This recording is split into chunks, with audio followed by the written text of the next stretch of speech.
All right. On that fucking note, On that, yeah. this is the Gag On This podcast. Check the episode description for the show and guest social media. Check out our website, gagonthispodcast.com. Email us if you want to, gagonthispodcast@gmail.com.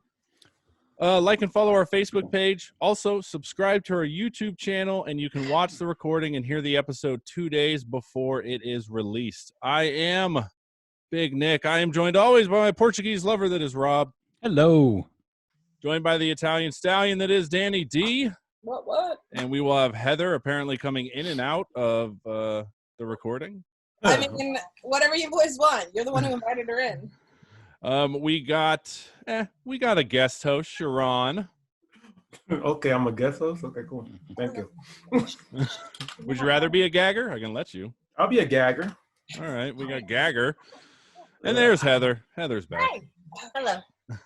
And then we got the capital punishment guys, Damian Harmony and Daniel Humbarger. Hello. Hi there. Hey, everybody. What's going Hello. Two of the smartest guys I know. Well, you need to know more people. I know, right? on? That's the problem. Fuck. All right, Like so I'm sitting let's going, how low is this bar? And then I look at all the squares on this Zoom call, and I'm like, oh, right, that low. yeah, I'm wearing an ESPN shirt that's 2 sizes too small, so That's sexy. my tits are gonna be popping, yo. The boobs. All right, let's talk about capital punishment. How did you guys come to this joint venture? Well, I guess I'll field the first part of that. Damian, feel free to chime in. But Sure. What happened was we had done a very unsuccessful open mic at the Uli Theater when that was still a thing that was happening. And afterwards, we went out to Round Corner, bar in Midtown with a few friends. And Damian and I have this knack for, I guess, being competitive and also liking puns. And so one of our friends, she encouraged us to go make some puns, you know. And so we were like, hey, all right, give us a topic. She gave us a topic. I think it was candy. And we started punning back and forth on candy. And then she gave us like maybe clothing or whatever. And then she said, you guys should make this into a show. And I said, no, we shouldn't. I was like, no fucking way. I'm going to break in here because Daniel's star was ascendant at the time, and I was newly divorced. So I had nothing to do, and he had too much to do. So reasonably, he was like, no. But we had just punned for 45 minutes on candy and clothing. Yeah. And I was like, dude, this should be a show. And so I stayed in his ear about it for about a month. Yeah, I kept refusing to do it. I was like, fuck no, man, I'm not doing this. This sounds dumb. It's never going to work. Right. And then finally I relented because I was like, hey, you do everything and I'll show up. And he was like, okay. Yeah. And that was our model for until we went digital. So, I like it. But our first show we did at the Uli, and they had no air conditioning. Remember that? It was hotter than shit. It was an oven in there. And we had this tiny little wheel. Like I sunk a lot of money into the show. And I was my number one goal for the show was we're always going to pay people. And so paying myself back took like third and fourth seat. And we had this tiny little wheel, but at the time that's what we could afford. So we were spinning the wheel and we were doing the puns. And the first time we're there and we'd gotten enough of a buzz that we had a decent audience. It was like, 25, 35 people for that. In that venue, that's not bad. You're about 3/4 full. And I remember Daniel comes up to me at the beginning of the show. He's like, this is not going to work. Well, I was like, of course. Yeah, go on. Yeah. Actually, I went up to him and I said, how is this going to work? That's right. And he says, he's like, we'll start out with a topic like clothing or body parts. Yeah, it's body parts. And I'll say something like, we're going to go neck and neck. And then you can say something like, you can't shoulder the load. Right. And I said, okay. And Damian walked away. And then in my head, I said, this is never going to fucking work. Like I firmly believed it was going to fail. And then we just started doing the show and it worked. And here we are, 4 years later? Yeah, Almost 4? Almost 4. Yeah. in a month it'll be 4 years. Yeah, you so guys 4 have- years later, we had a couple sellout shows at Punchline where we did like special one-offs. We've sold out Sketchfest 2 years in a row, and KCRA did a little featurette on us. So We performed at the Throckmorton. yeah, We're looking at Dope. it, so I love the Throckmorton. Yeah. beautiful. Yeah. Rob, you were going to say something? No, it was at the beginning. Was it just you two, or did you guys have guests back then? So I had the initial idea, and what usually happens, like I've always described us as Laurel and Hardy. Mhm. I do the Laurel, where Laurel did like 90% of the work, and then Hardy comes in with that 10% that's Hardy, that without it wouldn't work. Mhm. And so I had this idea, and Daniel's like, okay, like 30% of that's workable, another 30% is good, but here, do this one little thing, and now it sings. And he absolutely did that. Like, it was his idea to have us always have a guest. Cool. His idea to have it be called Capital Punishment. That was his idea for the title. We were talking about it being some sort of tournament where we're the bosses at the end. We kind of bounced off each other on that. But a lot of the tweaks and stuff that have made it the character that it is absolutely originated with Daniel taking a look at what I had done and going, no, do it this way instead. And so it's so we always did a tournament in the live version where it was 2 rounds of 2 people going at it, and whoever advances go at it for the boss battle, and then they take us on in the boss battle. And there have been a few things that we've tweaked throughout, just as we come to realize that it's not as much competition as it is a show that looks like a competition. And then we've kind of taken off from there. So. All right, so Daniel, I have to ask you, we had Damian on before, and he tried his best to explain what a pun is. Oh my I God, still stop. don't know. So give me a definition of a pun. Was it because he didn't accurately describe it, or he just went into so much detail that you stopped paying attention halfway through? So much. Neither. Okay, all right. Or maybe because he doesn't retain fucking anything. Okay, well, that's fair. I don't either. I drink too much, and I've poured a lot of drugs on my brain, and so my memory is shit at best. But if I recall correctly, a pun is a play on words where either 2 words sound alike or have different meanings, and they're used in a way that is kind of paradoxical or brings levity, I would say. All right, well, all of you guys should be prepared for me to attempt puns, Okay. and Oh, they boy. probably won't be. I mean, Damian remembers. I was like, is that a pun? Is that a pun? I think you got like 1 out of 7. It was like, Mhm. all right, you're getting there. Thank you for keeping track. I appreciate that. Yeah, well, if there's one thing I've learned as a veteran of 2 marriages, is that the secret to a happy life is keeping track of everything. Oh God, Oh, no! that's not. Got to have a short memory. That's the secret to a long marriage. Yeah. No, I'm the veteran of 2 marriages. Until you get on my level, you can't really critique my methods there. I'm on that level, and I disagree. There you go. completely. Oh, okay. So He's she. not, keep All right. track of everything. Just so we're clear, I guess the official definition is a joke exploiting the different possible meanings of a word, or the fact that there are words which sound alike but have different meanings. That's pretty close. Yeah, Riveting. still doesn't help me. I'm just like, son of a bitch. Welcome to my world. That's hilarious. Thank God I'm not doing the little Capital Pun show we got planned a little bit later on. All right, I do want to talk about the players behind the scene, because I know you got a host, Mark Berg, right? Yep. Who has been with us from the beginning. Nice. And interestingly, he was actually our choice for one of the first contestants. But the person that we had chosen to be the host balked at kind of the last minute. And I turned to Mark, I said, you also would be a good host. And some people kind of came up to me later, like, so are you going to get a new host? I'm like, no, this is it. This is where we're going. Yeah, after the And- first show, I think we kind of agreed that Mark would be our Perfect. host going forward. Yeah. That was good. it was- Yeah. He has Now- a nice blend of classy and carny at the same time. he really does.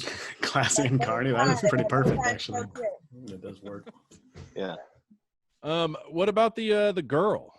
I'm noticing some pictures. There's a girl, like black hair. Yeah, We that call would. them- Go ahead, Damian. I was just saying we call them women now.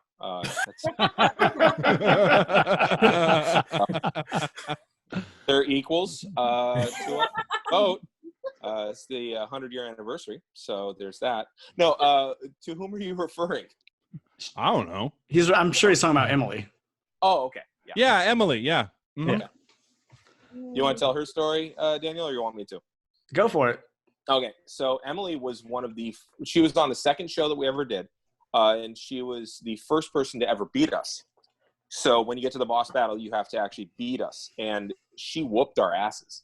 And after that, she came to the next show, and I didn't know that she had come just to watch it, and so I was watching the front. I said, "Oh, you're here. Can you keep an eye on the front for me?" And she said, "Sure." And then I kind of went and took care of some other stuff on the other side of the building. And then eventually, that night afterwards, I was like, "Okay, thank you so much. And we'll see you back next month." And we just kind of absorbed her because she'd beaten us. And she became our business manager. And after she kind of took over, and it was about 2-3 months of her doing that before I realized that I completely miscasted her in terms of I had no idea that she wasn't agreeing to that. She was just being really. Yeah, Damian usually doesn't necessarily ask for consent. So Hey, now. That's a lot. Fuck you. I know. Yeah. So, Hey, that was good. but yeah, that was we've been lucky in that people want to be a part of our show. So credit where it's due for everybody involved. And in fact, after Emily beat us that first show, I was like, "Are we sure we want women to vote?" You know, because it's spelling doom for us guys. No, she's been wonderful. She's been a tremendous help. So yeah, a lot of appreciation for Emily and for Mark as well. Emily who? What's Emily's last name? Killstrap. Okay. Killstrap? Yeah, she's not from a fucking comedy. Amazing. Yeah. Like if you were to ride a fish, that's where you would put the bridle. It would be in the gill straps. So. Wow. You looked at that too much. Correct me if I'm wrong. That's a pun. That is a pun. Hey! That is a Yay, you're learning. Damn. Wow. Not a good one, but A lot of them aren't, Rob, and that's the beauty of a pun is that a normal comedy show, people have to sit there, and if the jokes are bad, you just have to take it. Like if you're at a stand-up show and the jokes suck, you're just like, "Ooh, this is uncomfortable," and I wish I could express myself as far as this shit sucks. But you kind of just sit there and take it. At the pun show, it's not like that. People can laugh at the good stuff. They can groan at the bad stuff. They can like the clever stuff. So the audience really gets involved, and that's probably my favorite part of the show is that kind of anything goes. I've been to a few of them. They're great. But I don't remember, Damian, was it you or Ed that was talking about in your brain, the center that determines what a pun is, and your pain sensors are right next to each other? Yeah. Ed had told that to me. Yes. Makes sense. Podcast. Yeah. I like that. I've never heard that. That was good. Yeah. It's kind of like if a person has a stroke, if you swear at them, you can actually help their brain kind of repair itself, because swearing goes to a different part of the brain than the language center. But also if you massage their hands, there's a part where the hands, the sensory input from the hands goes right over the language center. So you can kind of work your way around the parts that have been shut down and kind of repair those pathways the same kind of way. So I think honestly, cursing at them and rubbing their hands. I think yes, like massaging their hands while cursing. I mean, that's what I usually do anyway. So. Right. Awesome. So if you see someone with a droopy face, just start rubbing their hands and calling them a motherfucker. Right. That's awesome. I could do that. A droopy face? Now I know how doctors get around it. Okay. They're gonna die on me. No, damn it. That's a real fact, though, right? Because we had Ryan Goodcase on, and he pretty much convinced us that weed reverses all the effects of alcohol on the brain. No, he convinced if that were true, I'd be much sharper. Yeah, I feel like I would be too. Maybe a little. What are you drinking over there, Danny? It's the black box. I only drink the strawberry lemonade one. So for every 9, I get 3, and Heather gets 6, which has led to her drinking problem. Is that like the ghetto White Claw? It's better than White Claw. It's classier. I don't know. This is what rad chicks drink. I don't fucking know. Don't ask me. It's alcohol. It's all the same shit. White Claw. It's alcohol. That's all you need to know. I have to open the box and pick out her 3 favorite drinks. You know, it's a pain in the ass. My God, Heather, how do you make it through the day? Seriously. I don't mind because I get the rest, you know. So It sounds like you're an Alabama gynecologist, to be honest. Like it's. Oh, what's wrong with you? Alabama, damn. Clinton life. Okay, cool. Clinton's from Arkansas, buddy. Yeah. Alabama, Arkansas, they both have the same issues. No, Arkansas is actually spelled differently than it sounds. Alabama just adds extra vowels. Well, we just went down a little geography hole. That's cool. which is on the list. I just want to ask, Nick, are you in your kitchen? No, I'm in what passes as a living room in a 1-bedroom apartment in Sacramento. Oh, okay. Because I see a refrigerator and a sink behind you. I was like, oh. Oh, yeah, that is the kitchen, yes. Yeah, over there in the other wing. Do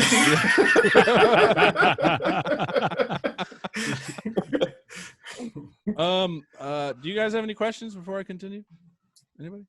Your show. Oh, so y'all been doing this on Twitch. How's that been going? It's been going pretty good. I feel like as far as most people that are new to Twitch, because I mean, I think we've been on there like maybe 6 or 7 weeks now or something like that. This is our 5th week. Okay, cool. So not even that long. And we made it to affiliate pretty quickly. And I think for most new streamers, that's a tall order. For us, it was a little bit easier, just the way that we book our show, and we had kind of like a built-in cult following that, you know, has been coming to all of our shows at Luna's and all that stuff for a very long time now. So that part of it was a little easier for us. So now we're just kind of focused on growing the brand from here, because we feel like we have a good show. It works well on the medium, like better than I actually expected it to. And I just feel like for every 10 people that watched the show, half of the people usually like it, you know, at least. And I'm conservatively saying, okay, at least 1 out of every 10 people should become a pretty good fan of the show if they just see it. And so at this point, I just feel like it's a numbers game, it's exposure, and it's just going to take time. But yeah, for the most part, it's been going well. And, you know, we were a little bit nervous at first because being live is such a big part of our show. We get audience suggestions, we, you know, monitor reaction, all of those types of things. But the chat board lights up when we ask for suggestions, and when somebody's killing around, the people that are watching are very active in the chat, letting our contestants know that they're doing a good job, or same thing. Or if they say a bad pun, they'll be like, "Oh, that was terrible," that type of shit. So it's still been fun, man, which is cool, because I feel like it opens up a new door for us. Okay. Absolutely. Yeah. And the cool thing is, like, now, you know, Daniel travels as a comic, or did when the world was open. You know, we know a lot of people across the country, and so we've had people watching from as far away as Connecticut and Hawaii. So we're expanding the brand that way. We're hoping. We had somebody from Germany as well a few weeks ago. Yeah, right? Right. We did. Yeah, crazy. And then we have a guest in June that's going to be coming on the show, who does a pun show in the UK, and Damian and I are going to do their show virtually.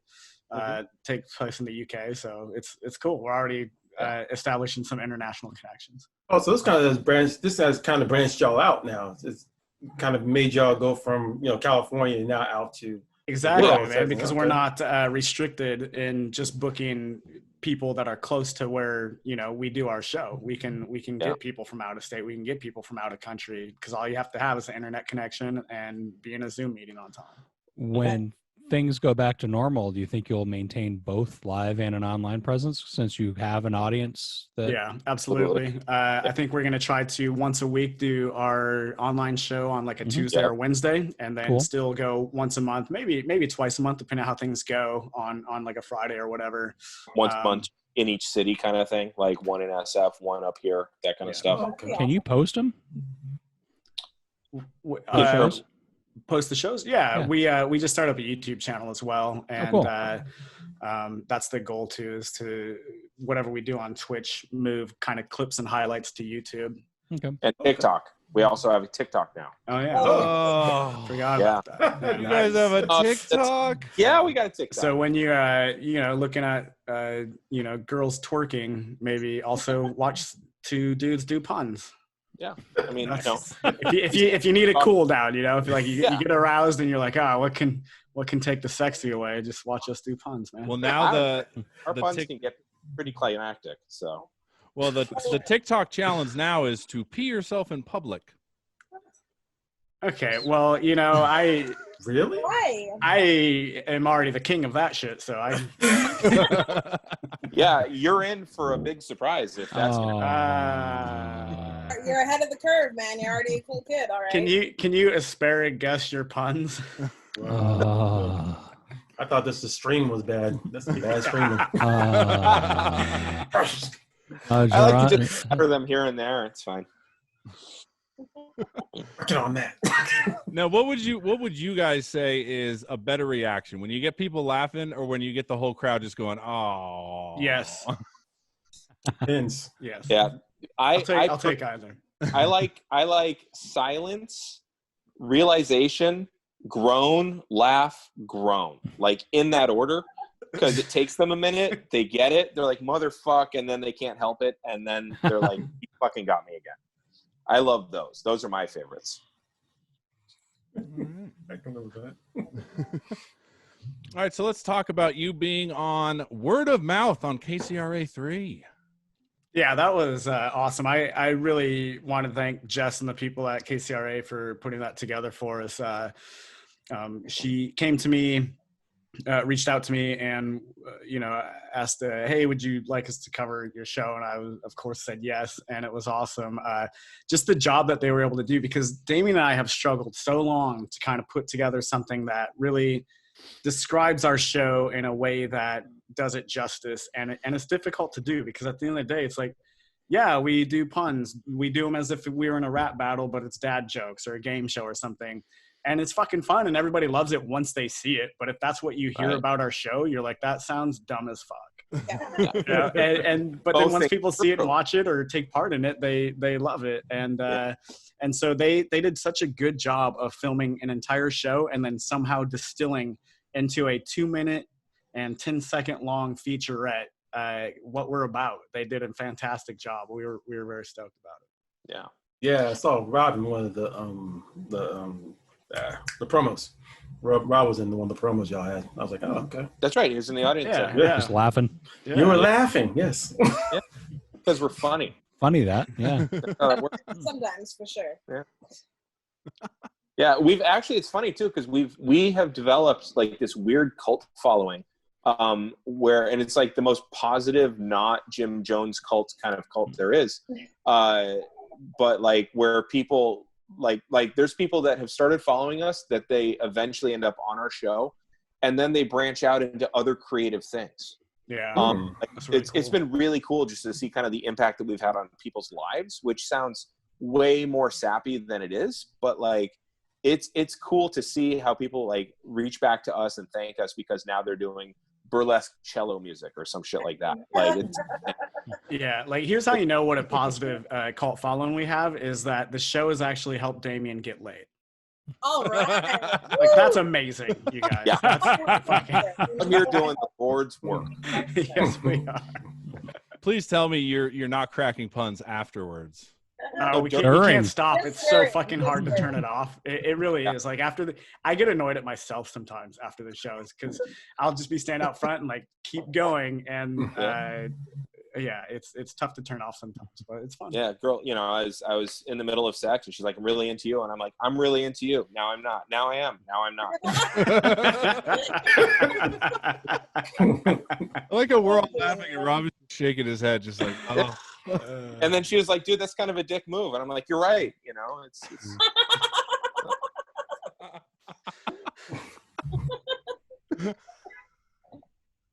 God, I hate puns. Well, it's all right. Damien seems to be petering out. So. Come on. And then back in. And then back.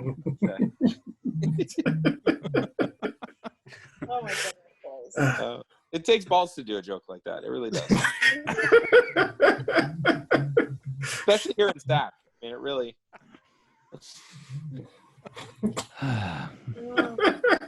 Rob's Can reaction. you guys hear me? Testes. 1, 2, 3. You're saying that Castrati couldn't do that joke? He would. He'd just have to get really high before he did it. So, Ah. yeah. It's kind of nice too because I'm out here in West Sac. So, Testes. Wow. That's the fucking clip. Whatever you right say, there. gonad. Go mad us on TikTok if you could. That'd be amazing. Or on DickDoc. That also would work. TikTok. Yeah. You know, for our Indian listeners.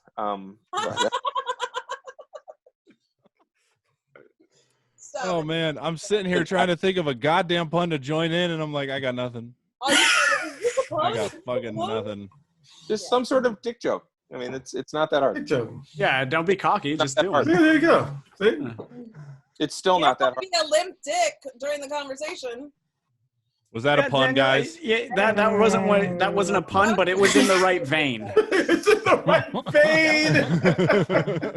There's a Van's deference between. I just don't verbalize. You know, Danielle, with those glasses, you're quite the diva. You're almost kind of like Urethra Franklin. Yeah. Oh. And Daniel knows he's written the seminal work on her. So. For fuck's sake. Come again? What did you say? Come, Daniel. Oh, This is a fertile field for puns. Hey, stop pissing on her parade, all right, guys? Yeah, this is gonna suck later, Sharon, when we go up against each other. This is gonna be great. Depends how it comes out. Depends how it comes out. This tain't funny anymore. Is that a pun? That's a Yeah, fun. it actually is. Oh, Yes. Yeah, It took you a while. I didn't think it was very good, but it's still a pun. So, congrats, man. No joke. I had taint in my head, and I was like, how is this gonna fucking work? I did it though. Yes. You know what? That kind of a joke is kind of a perennial kind of joke. So I like it. Don't give me that. You have to keep that private, all right? Don't be so crotchety, Sharon. Is this private or is it public? I don't. We can close it for private. Aha, it got me. Rob, you got to give us one now.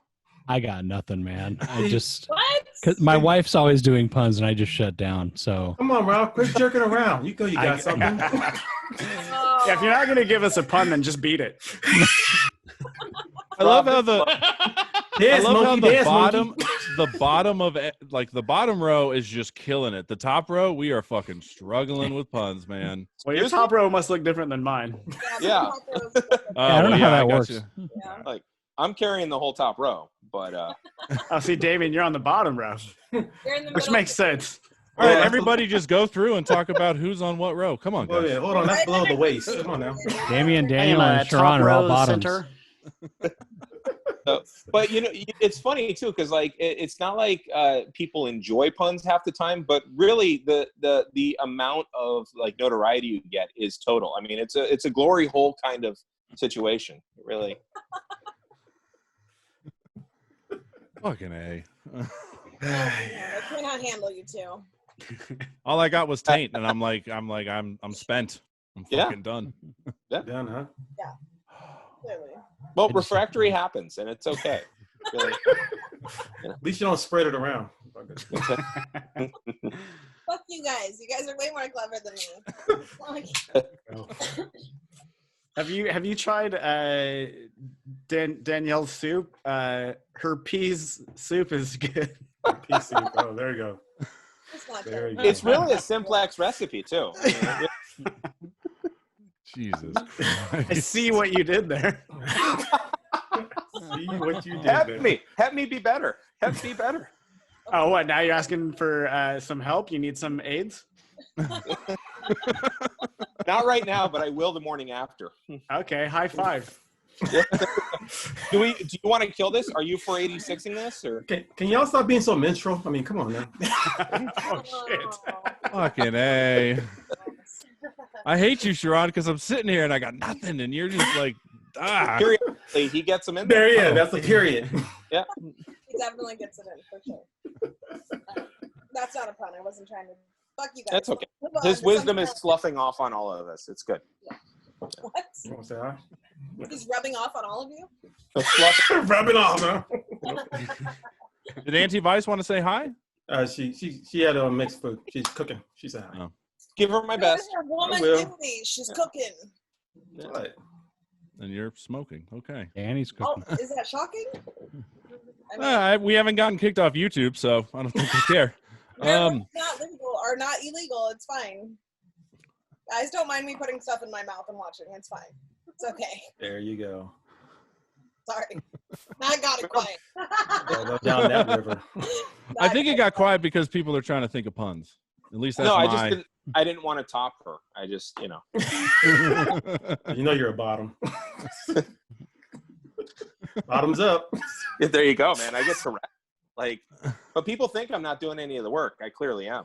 So, I am the chosen one to do all the work. I'm the white power bottom. Oh no. No. I love No. Daniel just, oh no. That happens at least twice a show where I'm just It like, does. oh no. What's happening? Now, out of curiosity, have you guys ever had a pun that just bombed completely? Like nobody got it, nobody groaned, nothing. Yeah, I have at least 2 a show that are just terrible because our show's very in the moment, and right now it's nice and everything's flowing, but there are times where, especially if it's a certain subject that I'm not familiar with or I'm not well versed in, then I'll struggle and then just try to pull out something at the last second, and it doesn't work very well. And but again, the cool thing about the pun show is that you can acknowledge, yeah, that was fucking bad, but it worked. So that's the point of the show. Yeah. The funniest one I ever Mark saw gives you from guys points, right? So Mark will be like, "Oh, that was super shitty. Like no points for you, or like 4 points for you, or whatever." Yeah, but then Dan bullies him, so it doesn't really count. Yeah, exactly. We shit on Mark a lot, and he's pretty good about taking it. Yeah. You strike me as a bully, Daniel. Yes, cause I'm typically not, but when Mark starts counting me down and I don't like that, you say something. He's not until someone tells him no. Really? Whoa, damn it! You clap back because of the earlier consent check. I get it. All right. No worries. Sorry, what were you gonna say, Rob? The funniest? No, one? it's one of the funnier ones I saw was one of the last live ones was when Harry Potter came up in the last round and you just changed teams. Yeah, I abdicated Damian's team because here's the deal. I wasn't going to help him, and I knew that Ashley was going to win. And the crowd was definitely on her side. Oh, yeah. And I was like, well, this is a losing battle. And I was like, oh, but I don't have to be here. Like, this is what's left of America.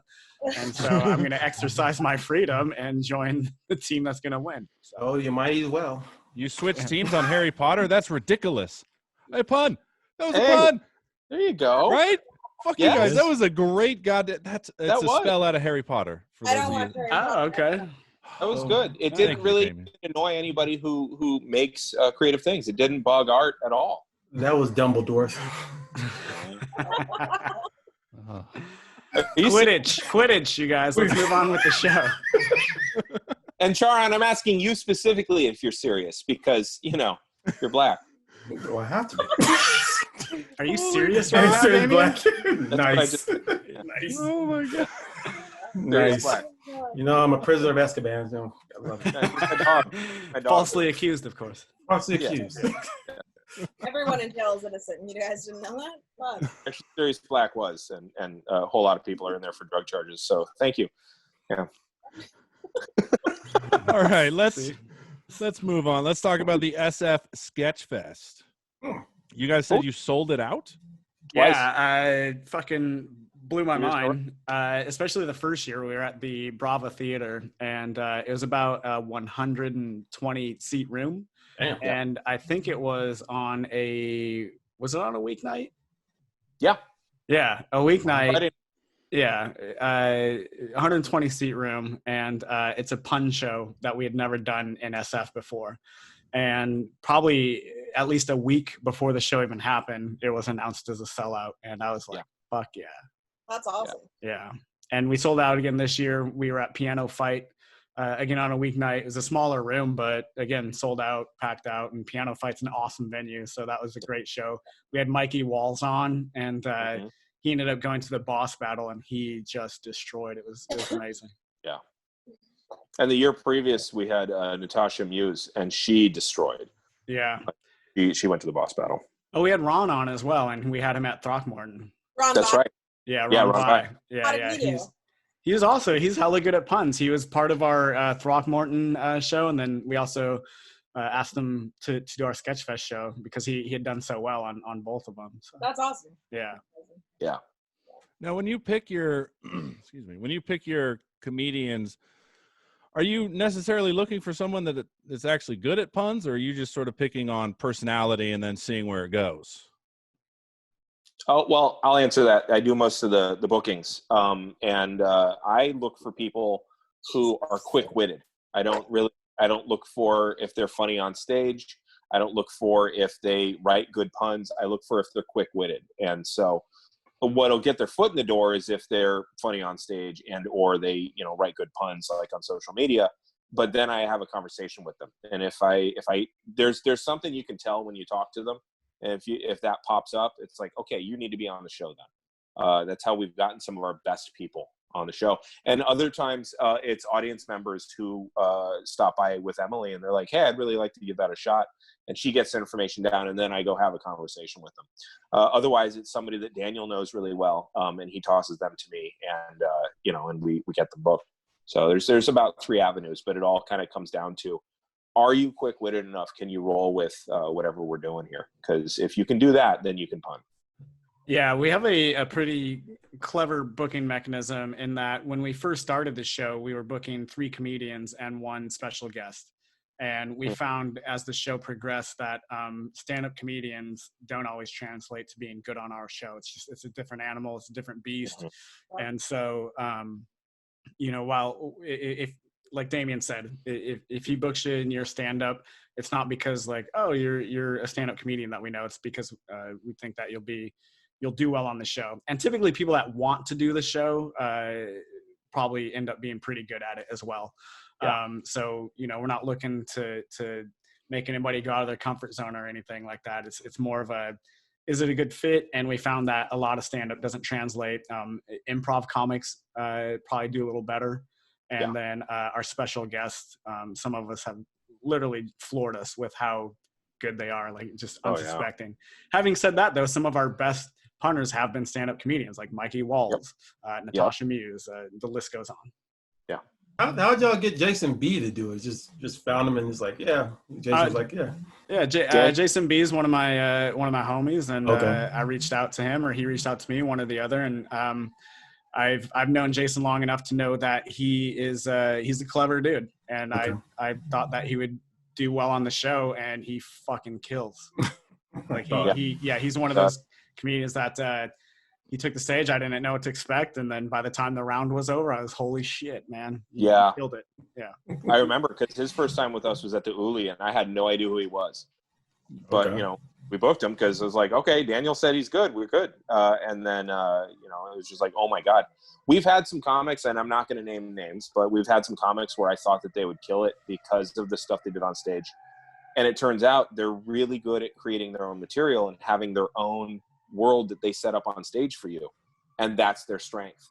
Right. But when it's this kind of thing, even when you get the topics in advance, they fell down on it. And then there's been other comics where I was stunned with how well they did. But it's usually the special guests that always shock me the most. Just, it's in-house bias though. Like I'm used to being around comics, therefore comics are funny people. And yet there are, I would say, our best top 5, maybe only 2 comics are in that top 5. Okay. What about do you guys have any merch like stickers, shirts, buttons? Yeah, pins.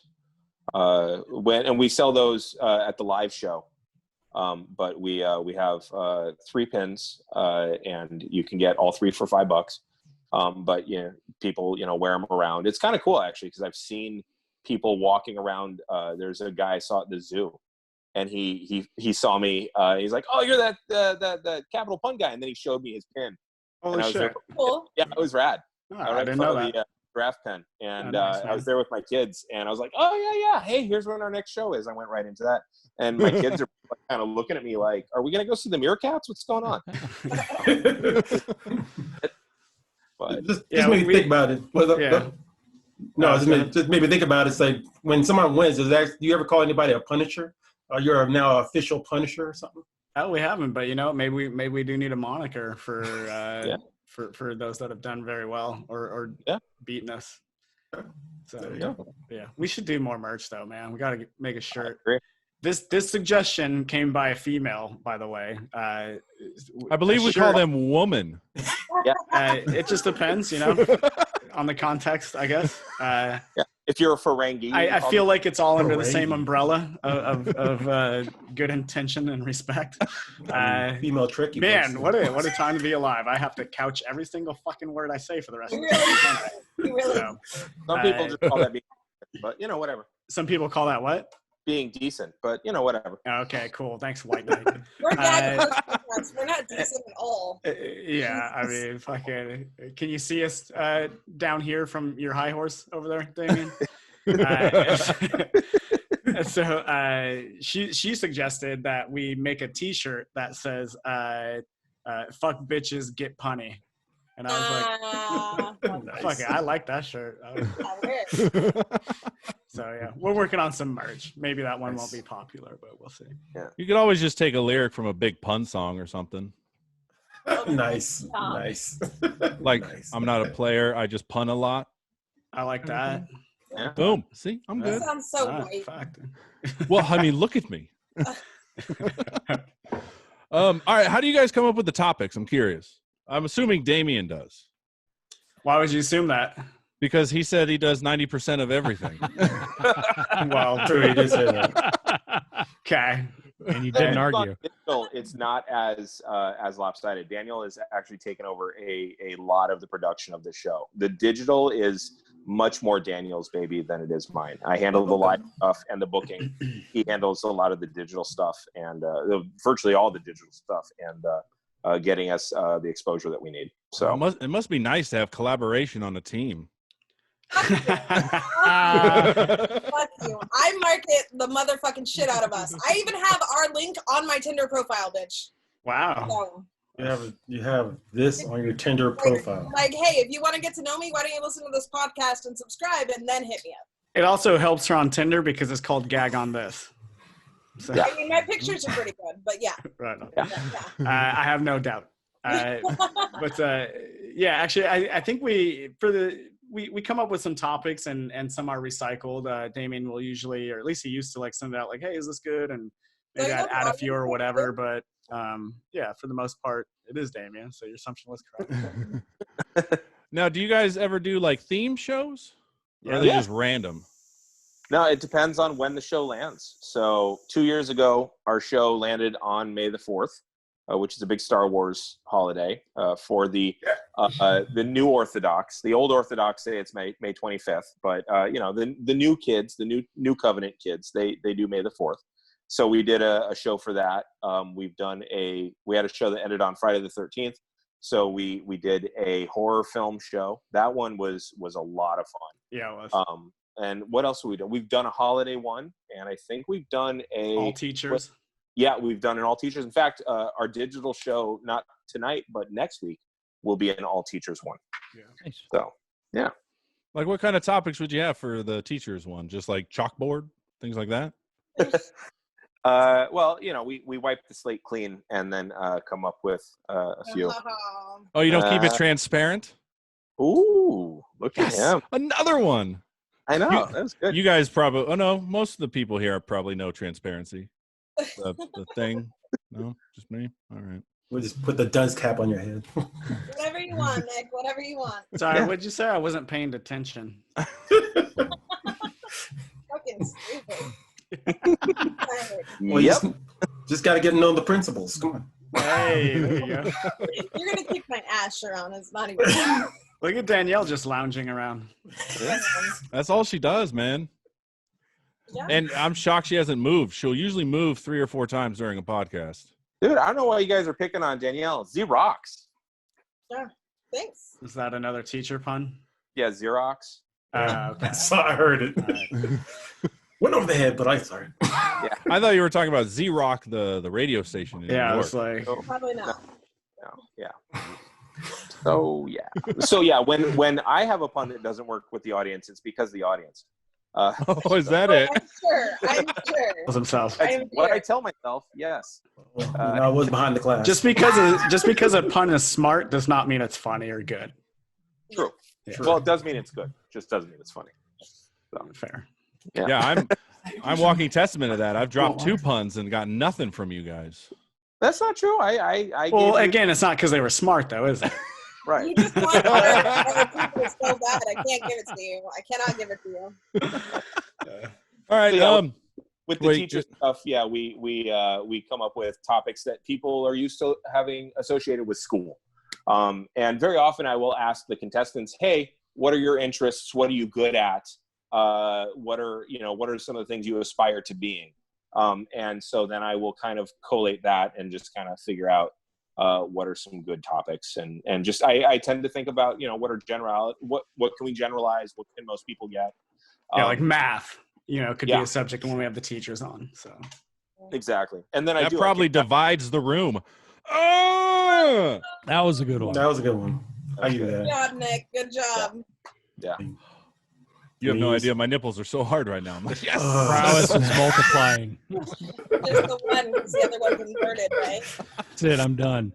You gonna have a parabolum? You guys? You guys got beef? Oh. All right. So we will be doing a little mini capital punishment. Sorry, I completely forgot your show. I'm an idiot. But if only somebody had it as their background, Well, it looks like capital punishment. By the way, I dig who did the background? I dig that. That is a friend of mine who's a very talented graphic artist. Her name is Candace Miller. She lives in SF, and I'm sure she's a freelancer, so I'm sure she's available for other such work, and I highly recommend her. All right. Okay, before we get into our very famous Inside the Comic Studio. Brilliance. Wow, way to fucking liven it up. Plug your social medias, guy. It's all you, Daniel. I'm on Facebook under my name, Daniel Humbarger. I am on Instagram under my name, Daniel Humbarger. I am on Twitter, which I rarely check, under @RealHumbarger, because apparently there's more than one fucking Daniel Humbarger out there trying to do shit and be successful or some shit, trying to steal my thunder. And then I guess we're on TikTok now at Capital Punishment, and we're on Facebook as Capital Punishment, and on Instagram as Capital Punishment, or is it Capital Puns? Capital Puns. We're on Capital Puns. You'll fucking find us if you want to. Jesus Christ. You can find me at Harmony on Twitter and on the Insta. So Harmony, 2 H's. And then, you find us at Capital Puns on Twitter, Facebook, and the Insta, and now TikTok. So, Actually, most importantly, I think we should plug that we are on YouTube as Capital Puns, and also on Twitch at twitch.tv Capital Puns. So that's what. And all of them are spelled capital TOL, correct? Correct. Yes. Yeah. Just like behind me. Yeah. Well, some people listen, just listen and don't watch. So I just wanted to make sure we live in a dumb society. So, all right, Danny. What? Oh. Jesus. Sorry. It's Friday. What do you fucking want from me? I never do this on Fridays. You can find me at Rad Chick Forever on fucking Instagram, Facebook. I'm doing a lot of Zoom open mic comedy shit, so you can always check on my Facebook page for that because it's a lot of fun. That's about it. All right, Rob. In my side project, Stand Up Dad's podcast, I do that with my buddy Mike. We talk about parenting stuff. Damian's been on it twice, and had great times with that. Actually, very popular episodes, the ones you were on. So, good. It was fun. Yeah, we got the stand-up comic to come on to talk about some sad stuff. Yeah, weird. But that sounds like fun. No, it was fun. And some of us have to be sad. Yeah, it's like the crying clown. Exactly. Yeah. But those come out every Sunday. Stand Up Dad's podcast, wherever you get your podcasts, and I don't know. That's it. Okay, Sharon. You can find me on Instagram under Res Wonder. That's RES1DER, and you can look up my project I Am Big Poetry podcast. That's I Am Big Poetry podcast on all streaming services. We just talked about this latest all female rappers. Check it out. Yeah. Like Lil Kim? Yeah. Were you going through the history of female rap or like doing more modern stuff or what? We basically, I was interviewing. Basically, I've interviewed right now 5 female rappers that are from Sacramento, Bay Area, and even I even got one from Kansas City. That basically were talking about their style and then what they bring, and then also brought up the idea of top 5 rappers they have. And cool. Yeah. A lot of them were just going like, "Oh my God, you." Top 5? Yeah, just give me 5. Like, they gave me 20. I was like, God damn. Who'd you have on? Who were the Sacramento or the more local ones? So the Sacramento ones I've had on is Spacewalker. Yeah. I've also had on Erica Ambrin. She's also she's a songwriter and also I like her. rapper. I've also had on J. Ross. Yep. Yeah, cool, man. Yeah. That's awesome. Yeah. And then Moon Magic. And then also last one right now I had was Jane the Message. And I'm putting them out twice every week. One of the rappers' name is Blue Magic? Yeah, her name is Blue Magic. Like the heroine on American Gangster? That's pretty cool. More Moon Magic, not Blue Magic. Moon Magic. That's cool. Magic. Hey, we should have Sharon on the Capital Punishment, Damian. Okay. Yeah. I'm trying to work on them, even with Auntie Vice. Yeah. She's like throwing them every time. I'm like, okay, come on. That's cool. Yeah, that's a good exercise. But at first I thought when you meant work on them, like write them or whatever, and it's like, I don't do it. I never prepare for a show. Maybe it shows, maybe I should, but I don't. And, Damian? Whatever, man. Well, no, one of the things she always points out is that I'm doing a lot of one-liners, and she's like, you should try to make like a build up and then a punchline. I'm like, but doesn't that take too long for some people? It's like, no, you gotta just build them up punchline. It's like, oh, okay. Whatever your style is, man. Yeah. I mean, some people do long form puns. Some people do just short form puns. Like it really, it's if you can do it well, then you're fine. Yeah. I mean, I think there's something to be said for if you're going to be like more of a one-liner, short punchline type of person, I think you have to be really good at it to be super impressive. But I mean, the guys that are great at like one-liners or very short jokes, I'm so fucking impressed by that. Yeah. Yeah. Because it seems like, she's saying like you'll run out of stuff very quickly if you don't have something to rise up to and then come down. And I'm like, oh, okay, well, that's going to. It just depends, man. I mean, look at Mitch Hedberg or Stephen Wright. Yeah. That's true. But again, you're talking about the cream of the crop of that form of comedy, and I mean, they're brilliant. But it's awesome. It's cool to see. All right. Follow me on Twitter at @TheBigNickJ. That's the only social media I really care about. Okay. So Inside the Comic Studio is brought to you by Ballsy Brand Ball Wash and Ball Guard. It comes in handy during this quarantine. There's been a couple days I haven't showered, and I spritz myself up with the Sack spray. It smells brand new. And I'm being 100% serious on that. It does. I put my fingers down there before and after. Big difference. Rob and I are both parents of boys. Brand new balls don't smell good. They smell like a bruised vagina. A bruised vagina? I don't know if that. Yeah, they're brand new, like fresh out of the chute. Like that's. Damien, I don't know if this makes you a good dad or a really bad dad. It's fucking weird. Weird me out either way. What it is. Oh, I will say the ball wash works fucking great. Nice. So use promo code GAG15 for 15% off. What? Oh, okay. Sorry. I was gonna say, what if you don't have any hair? Like if you use Veet, like do you still need to? Does it work better? Can you work with the lab? How does this work? So there's a ball wash, but it's for also your butt and your body. I'm doing this mostly just to work Daniel. Yeah, I don't like it. You don't like balls? No, he just had the visual of the fact that like the rest. Yeah, like Damian nares his balls or something. Yeah. He's a ne'er-do-well. Yeah. Do very well, sir. Yeah. And now I look like the wolf from Into the Woods. It's great. I'm glad I don't understand that reference. See, if you're a hairy dude, though, you got to make a decision where to draw the line because it just looks like I draw the line right below the belly button. So that's like you don't want to lose the tree in the forest, is what I say. You don't want to lose the tree. Well, yeah, no shit. I mean, I'm not saying don't clipper it, but I don't need to know what Damian's balls look like ever. Nah, I don't think anyone does. Again. Thank you. Yeah, again. Yeah. Again. Yeah. Damn, What do you do? Ball busters. Goddamn. Danny, what are you doing over there? It looks like you're fucking in It's the phenomenon. fucking worst time of the day to be filming outside. She's you fucking whore. Smoked Recreating DMT, now that her scene third from eye's Raiders of the open. Lost Ark where I she don't have a puts the stick in. fucking light. I'm just that light that comes Makes you in move and makes over? me feel better. I don't fucking know what you want from me. It's like I'm watching Annihilation again. Yeah. I don't even know what that is. So All I It's know is Movie. we can't see you at all. even better. Move 'Cause I over. can see you guys. Okay, fine. Fuck you. All right. So Daniel, sorry. Have you listened to the podcast at all? Yeah, I've listened to this whole episode so far. That is the best response ever. I love that. Love that. Oh, for all you future guests, take note of that response. We already did this with Damian. Damian, would you want to do it again, Fuck. Inside the Comic Studio, or no? Oh yeah, definitely. All right. So Daniel, since we haven't gotten to it in this episode, I'll explain to you what we do.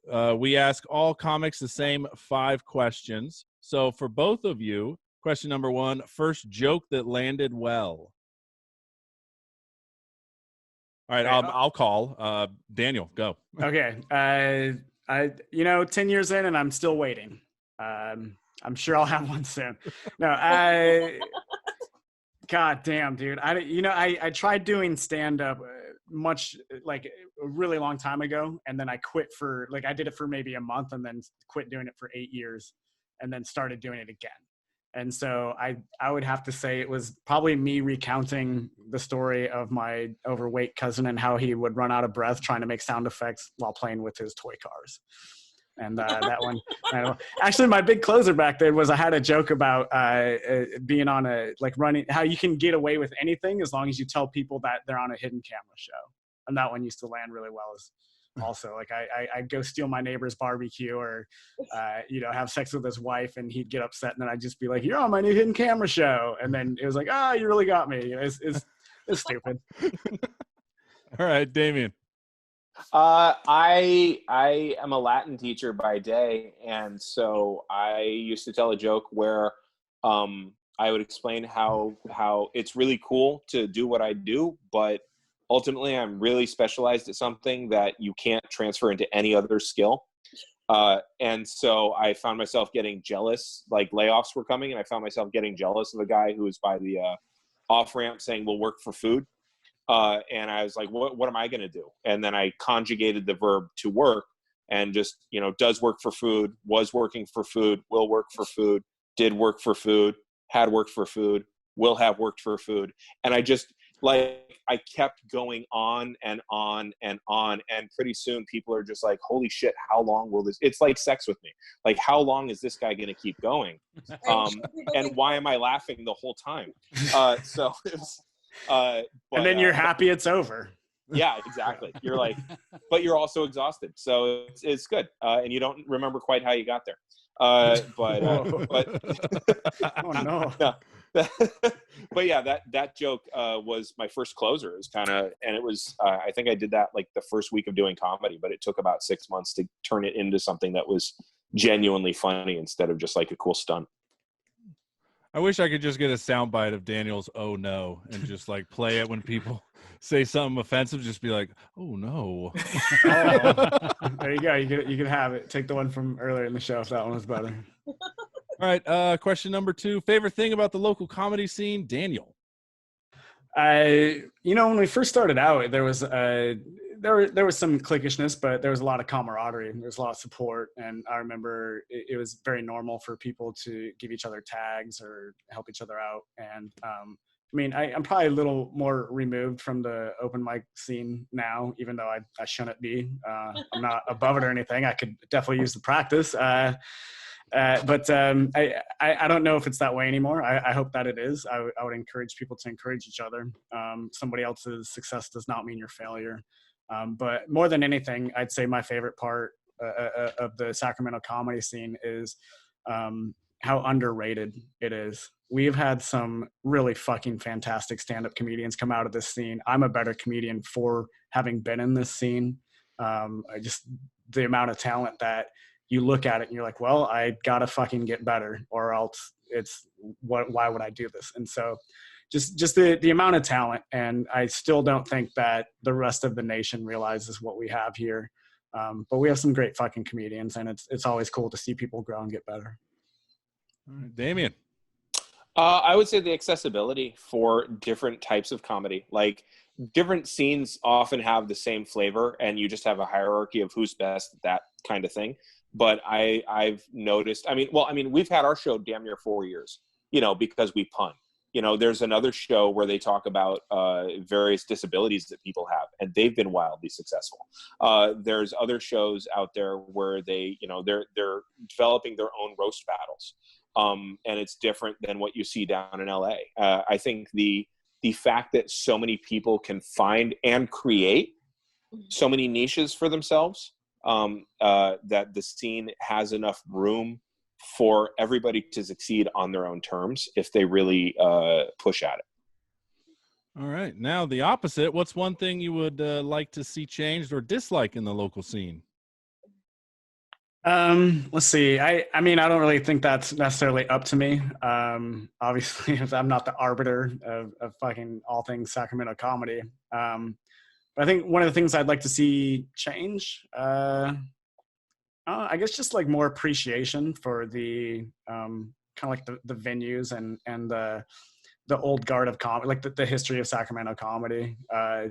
Because it used to be the biggest fucking deal, right? To get up at the monthly showcase at the Punchline, you have to wait 6 months sometimes to get up there. And it just seems like that's not as appreciated. But, that stage has been blessed by, some of the best comedians in the entire fucking nation. Like it should be, Sacramento comedy's church, and it still is, obviously. Like it's definitely the best club in town, but I guess just a little more reverence for the history and what has come before the now, Yeah. Because this scene used to be known as Hacramento by SF and a lot of other scenes. And really, it was terrible, man. You had a bunch of like road comedians that were doing old barroom jokes and shit. It was a terrible scene. And a lot of the comedians that came before helped to rehabilitate our reputation and get cool indie and alt rooms going. And make it into what it is now. All right. Damian. More rooms on more nights, quite honestly. Like, as much as it's cool that people have created their own niche, sometimes it's because they had to, because there wasn't an accessibility to them. As somebody who, I've got my kids 4 nights a week, I would love there to be more rooms on nights where I'm available. But more places to work, it seems like there's a paucity of venues, even more so now, obviously, that we're all shut down. But like prior to that, it was, there's only, we are bigger than San Francisco in terms of square mileage, but we have nowhere near the amount of rooms that they've got. And some of it's, population density too. But like, there's no reason why we can't have a bunch of different rooms. Like, we used to have more rooms, it felt like, when I first started. There were a lot of places I could go bomb and die. And now there's only like 2. So, and it could be that my availability is different now too, but like, I want there to be more rooms. Yeah. It feels like it's kind of a thing that's always in flux. Sometimes there's too many rooms and it's oversaturation. Sometimes there's not enough. So I think it kind of comes and goes. Yeah. All right. Favorite local comedian? Fuck, I'll go first. Go for it. Yeah. Daniel Humbarger. Well, man, you should hear some of the other people. They're pretty fucking good. That's tough, man, because I'm inevitably going to leave some names off my list, which sucks. But I can pick one. Just one? I don't want to pick just one. I have there's so many, man. Like, I don't know. I like Johnny. I like Alfonso. I think like Shahar is great. I think that. I'm going to miss a lot of the newer comedians too, just because I haven't seen them as much. But, fucking Alyssa Cowan, I think, is like super funny. I'm already missing people like Ray Molina is a brilliant comedic writer. That's why I said Sacramento comedy is underrated. There are just so many like really good fucking comedians out there. And if I missed you, I'm sorry, but also maybe I don't like you. So I'm right here. I just Yeah, okay. and if You we're going to left talk, him out. so like I said, there's just so many good comedians out there that I'll get to before Damian. Especially after he threw that softball of saying you're the Wow. favorite. I know, but I knew he was fucking lying, so I'm more honest than Damian is. So fuck it. I'm happy you're my host for the Punch Show, or co-star of the Punch Show. God, you're not a good liar at all. I can be in a pinch, but Okay. I prefer not to be. It's never really helped me to be dishonest. So I always forget the lies that I tell, so I just try not. That's why I had to stop. Yeah. Oh. All right. Lastly, advice to new comedians. Daniel.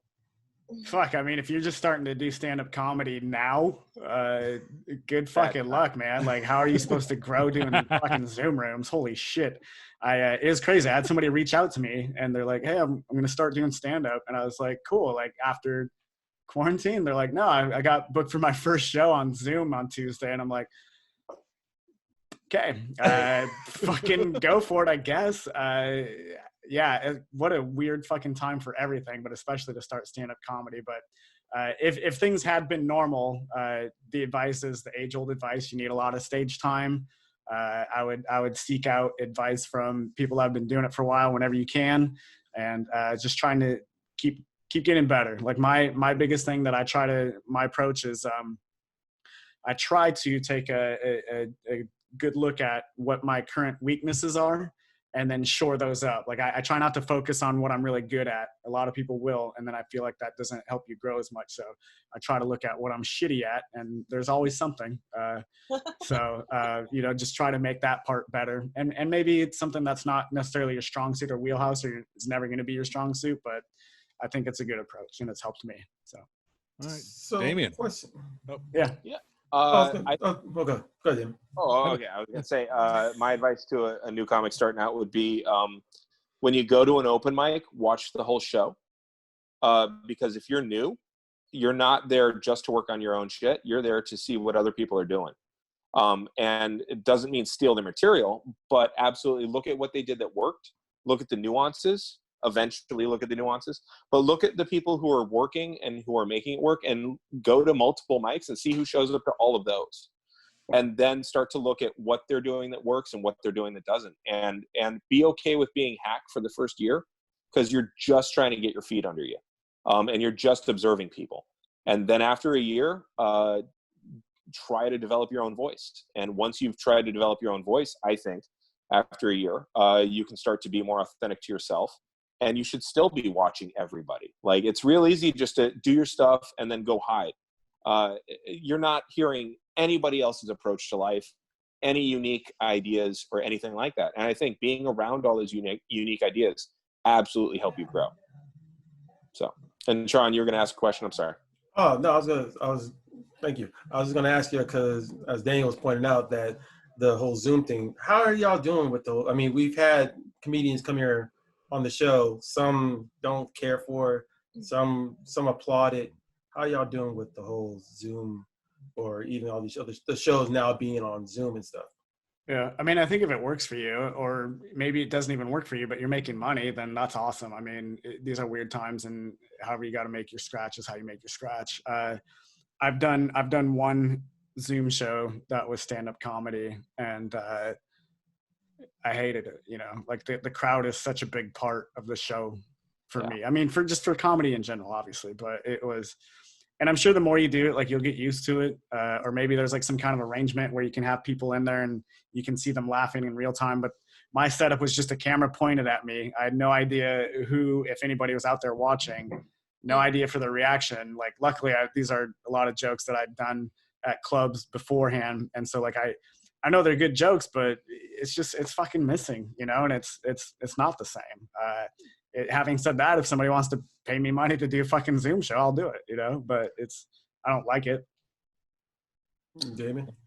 I would say that as far as our show goes, specifically Capital Punishment, I think both of us are looking at it as an opportunity instead of a crisis. And I do think that if you go at it with that mentality, you might get more out of it. You might be able to pull more through it. But like Daniel said, man, there's no substitute for an engaged audience.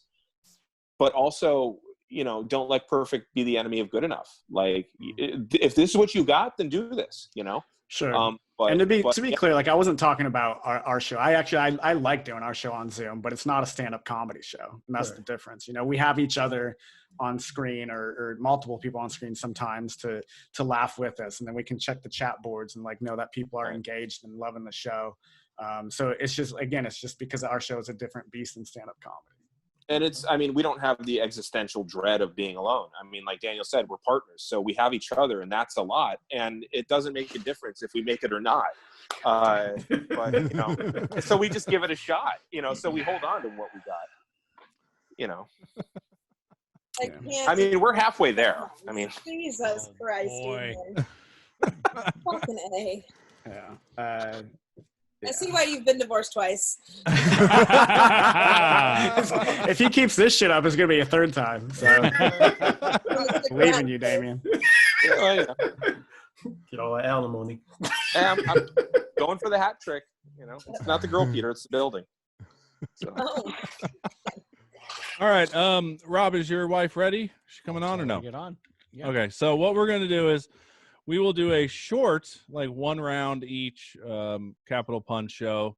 It's going to be Danny and Sharon versus Rob and his wife. So this will get interesting. Okay. See, Sharon is working with a handicap already. Fuck you. This is why I don't want to participate. I'm being forced. So that's fine. Fine, let's fucking go. And then it'll be the winner of whoever will go against each other. Then you two, Daniel and Damian, are going to end it. Okay. Together. So that'll be or would you two like to go up against the winner of the other ones? Yeah, well, boss battle. Yeah, it's boss battle. Yeah. All right. I've never seen them lose a battle, though. So if you really just want the other people to get slaughtered, that's what's going to happen. Yeah, that's our show. Yeah, that's fine. It's going to be a better fucking thing between Damian and Daniel. Well, from what Rob was saying, Kim is pretty in tune with the puns. Well, all right. She didn't get on yet? No, I'm admitting her. By the way, it says Owen is I know. entering the waiting room. I set up an account for her and she can't remember her password. She's at her side piece's house. Hey, yeah. He wishes. Oh. Hello. Hey. Hi there. Hey, Ellen. Hello. All right, so we are joined by Kim, Rob's better half, and obviously has the better background. Jeez. Yes. Your house is nice. It's just that section of the house. All righty, so I was given some topics. I will randomize them. First up will be Danny and Sharon. Sharon, pick a number between 1 and 10. 7. You fucking asshole. All right, give me puns on grooming. Ooh. And then, hold on, let me time it. We'll each give you guys, how does it work? It's back and forth, Damian and Daniel? Yep. Yeah, they go back and forth, and if somebody doesn't answer with a pun within a quick amount of time, then you give them a strike and you keep it moving. Okay. Let me set a timer real quick. Don't freak out, Danny. Okay. I hate looking stupid in front of Damian. He's like fucking Jesus. You're fine. You're fine. Besides, nobody can see you because of the sunlight, so you don't look anything. Good. Yeah, you're just gonna sound stupid, if anything.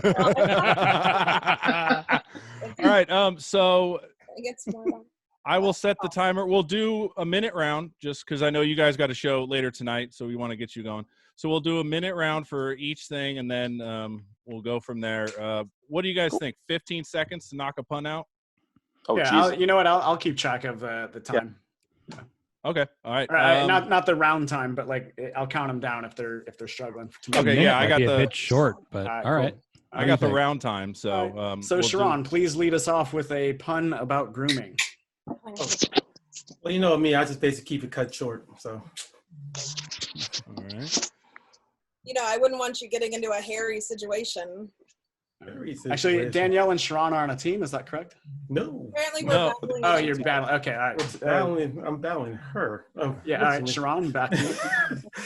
But with that hairy situation, you making sure it's not all below the waist. Okay, that is a good part. I like that. Danielle, it's to you. I like to keep a short cut. I don't fucking Didn't she say that the first time? Yes, she did. So that Danielle, that's going to go ahead and be a strike. Back to you, Sharon. Fucking A. Dang, now I'm going off. Yeah, fuck you. These are hard. Fuck me. Oh, no. Just keep your toes and nails. Nails perm. Keep your toes and nails permed. Holy shit. What the fuck? Don't make it permanent. There you go. I want to give it a strike, but that's funny as fuck. But it doesn't work, so I do have to give it a strike. So now it's 1-1. Danielle, back to you. You're just a temporary co-host, just like your hair dye. I don't fucking know. I'm really bad at this. I'm sorry. All right, that was the round. Yep. That was the round. All right, and why did you select me, Nick? normally, since it was 1 strike to 1 strike, that round would have ended in a tie, and maybe we'd go to another round, or we would ask the audience who they liked. But I think it's pretty clear that Sharon won. Yeah. So we're just gonna go with that. And now, is it Rob versus? Rob Kim? versus his wife, Yep. Kim. Okay. Bring it. A house divided. All right. Kim, since you are the new person on the podcast, give me a number between 1 and 10. 8. Ooh, diseases. All right. We will let you go first, Kim. All right, go. Well, you better bring it on, or you'll be gonorrhea before you know it. There you go. Well done. See you, Rob. Oh, fuck. I can't stop telling airport jokes. The doctor says it's terminal. Okay. Okay. Well, the next joke is TB determined. Nice. All right. Well done. Do you feel better if you have coronavirus if you get Lyme disease? Okay. That shouldn't count. Corona and Lyme like it. Yeah, Corona and Lyme go together. It's like a beard thing, and it's also 2 diseases. I mean, it's been done to death, but it know. works. I never said I was good at this. Yeah, that's why. Yeah, Yeah. I'm trying to cut your break. That was kind of measly. Oh, that's a good one. I like that. So much better than me. All right, Rob, last one. This one's for Nick. There's a new disease coming out with juggalos. It's whoop whoop whooping cough. Nice. Whoop whoop. I don't know if I don't think anybody had a strike that round, but we'll just say Kim won. Fair enough. Yeah, I would say that too. All right, now it is Kim versus Sharon. Let me pull up the topics. I am going to pick one. All right. Underwater creatures. Ooh. Kim, would you like to kick this off or give it to Sharon? Sharon, you go first. All right. Underwater creatures. Sharon, go. Damian, I'm sorry for floundering around, okay? But there you go. Well done. Kim? Well, just for the halibut, I'll tell another one before I clam up. Ooh, two. Twofer. Yeah, the twofer. It's all right. She can go cracking it off, but don't. I know you have no soul. I like that. I got the cracking. And the soul. With friends like you, who needs anemones? All right. There you go. You might as well clam up. Sharon, I'm gonna have to give you a strike because she already used clam as a pun. Yeah, really? That's all right. Yeah. Yep. Kim, back to you. I'm gonna have to bring my muscles to go up against Sharon. Okay. All right. You know what? I lured you in, but I didn't mean to string you along. But I got you hooked. I like It's it. That's on underwater that. shit. Well, you're being a bit shellfish by taking all the jokes. Yeah, because I got all that bass. All about the bait, maybe. All that bass. Oh, okay. I was gonna say it was like base. I don't. All right, that was it. What do you guys think? Who won? Kim. Well, yeah, because Sharon got a strike, right? Oh yeah, Sharon got a strike. So there you go. All right. Yay! All right. Well, Kim, you're not done yet. You are going against the Titans of puns. You're gonna make All it right. Yeah. It's not fair, is it? It's But not. that's our show. So The boss battle. If you've ever played a video game, you realize it's not fair. God. All right, Kim, since you're going up the Titans, give me a number between 1 and 5. 4. Ooh, this will be good because you and Damian have kids. Disney. Oh, fuck yeah. All right. Kim, you go first. Okay.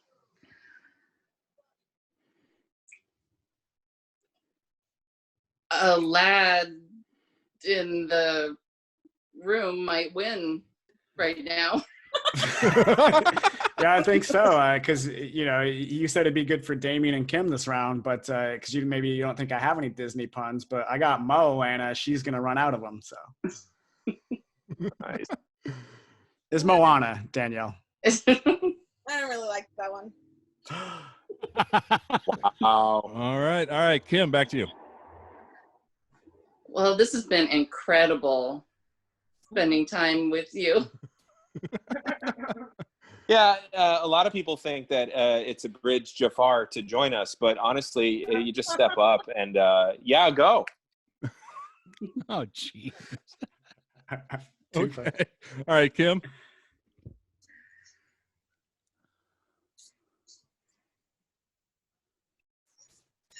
Mermaid in heaven. I just love the attempt. Just mermaid in heaven. I like, Kim, you said for you this has been Incredibles, but I got to tell you, for us, it's been Incredibles too. So the feeling's mutual. All right, this will be the last one for Kim and Damian. All right, Kim, go. Well, doing this has been kind of like, the fox and the hound. Okay, Damian. Okay.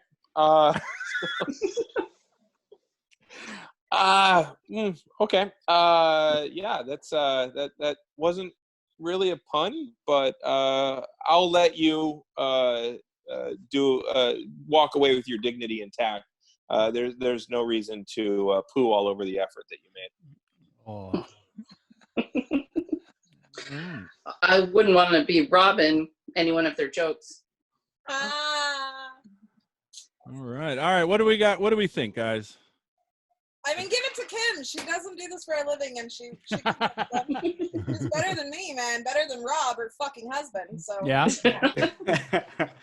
I think we all win is how this ends. Yeah. I think the listeners really are the real winners of this one. Yeah. All right. Well, now, Kim, if you want to stay on and watch Damian and Daniel go head to head, you're more than willing to. Yes, welcome. I am. All right. Welcome. Yeah. Sorry. I'm willing to. Damian, number between 1 and 5. Pie. All right. Well, 3.14 is blank. So I'm just going to go religion and mythology. Oh. Yeah. Let me All right. Let me get the stopwatch going. Hold on. Yeah. All right. Daniel, you want to go first, or you want me to go? Because it's hella easy for me to go. Yeah, I'm sure it is. But you went, obviously, which you're known for, just going prematurely. But speaking of you going prematurely, remember that time that you bought that sex toy that was a stuffed animal of an alpaca, and you just went to town on it, man. Like, you really gave it to that Dalai Lama. I did. And the problem was I didn't soften any of the wool. So afterwards, my dick was really Thor. I mean, I bet it was. I bet it made you Valhalla real loud for some. Oh, then the sores came. It was not fun. It was, but you know what? I did cure that llama's virginity. I broke its Heimdall. Okay. Fucking hell, man. Oh, man. Way to keep it low key. I would have kept that secret, but Nice. I guess you spilled it. Yeah. I was afraid you wouldn't get what I was saying, but I'm glad. I bet you were. Hey, remember that time you grew out your hair and it ended up being really curly? And I was afraid it was going to get very dirty, but you kept it pretty clean. Like that was a nice Afro tidy. It was. I did. Yeah. Oh, do you remember when it was after the show and we had a guest? I think his name was Ronald, and then there was another guest. I forget his name. But it was fun because the three of us got at it, and then you took pictures of Deuteronomy. Oh, Jesus. Yeah, All right, last one for both of you guys. All right, let's see here. I had one, and then his disgusting pun. Not that I judge anybody's sex life. It's just particularly him. Just his imagery in my brain has always been problematic. Let's see. Yeah, you know, my favorite band of all time is Guns N' Moses. Oh my God. Puns and Moses. Oh. All right, he saved it with that last one. That's good. You did that one by the numbers, my friend. That was a real good act. Well, it's my job, and I take it seriously. No, that's completely fair. There's no one better than you at that, really. You're an artist. Man, I got you in the palms of my hand, bro. You're set up for all right, I think you're done. All right. We're good. That was good. Yeah. That's what we do. Yeah, so if you like this, make sure you follow them on their Twitch or go see them live whenever, you know, Corona goes away or the second wave goes away, however you feel. Yeah. Anybody else have anything? We're on Twitch tonight at 8:30. We're on Twitch all throughout May on Friday nights at 8:30, and then in June we switch to Tuesdays at 8:30. So it's Twitch capital punishment. Twitch.tv/capital puns. Yeah. Okay. And it might be 8 o'clock on Tuesdays, or is that not an option? Not with my children. Okay, so 8:30 on Tuesdays in June and going forward. All right. Okay. Hey, thanks for having us on. I appreciate it, y'all. Thank you. And Kim, you are the pun champion for this round. It was great. Thank you for joining us, Kim. Yeah, all right, guys. Take it easy. Well done. All right, take care, y'all. Thanks, guys. Hey guys, thank you. Bye.